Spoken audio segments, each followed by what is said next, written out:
Assalamualaikum, jumpa lagi dengan saya Rizal. Oke guys, hari ini saya nak share resepi siakap namprik.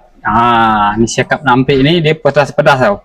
Oke, bahan-bahan kita ada ikan siakap. Kemudian kat sini ada nih bawang putih, cili padi, akar ketumbar, cili kering sedikit. Oke, kemudian yang paling penting kita kena ada sedikit asam jawa yang kita dah bancuh ya. Kemudian ada sos Thai. Oke. Terus kita masak, kita gorengkan dulu, kita kelah.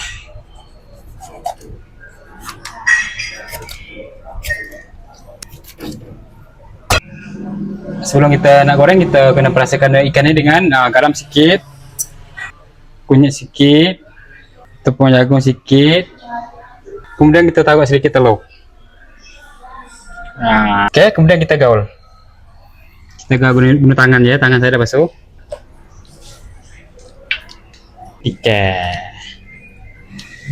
Alright, minyak kita dah panas, sekarang kita gorengkan.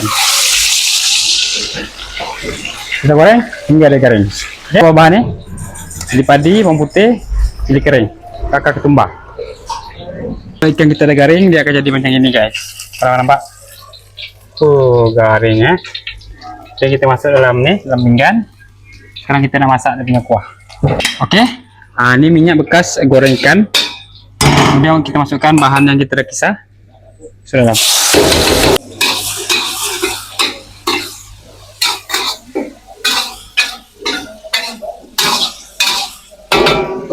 Oke. Kemudian kita masukkan sedikit sos Thai. Sedikit jangan banyak. Kemudian kita masukkan sos cili.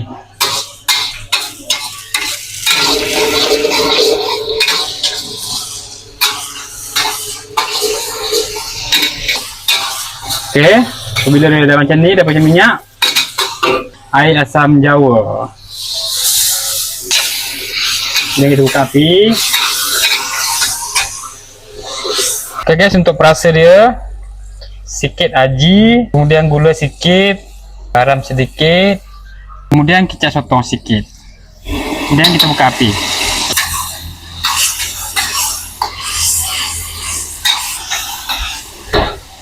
Oke guys, apabila dia dah masak macam ni, air sekali, baru kita dah ketumbar. Oke, boleh kita hidang.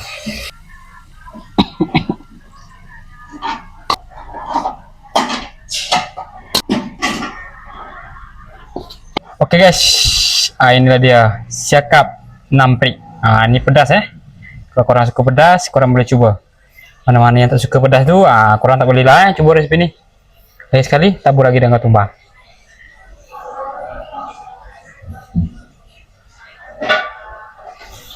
Oke guys, selamat mencuba. Jangan lupa follow, like, comment, and share. Bye bye. Assalamualaikum.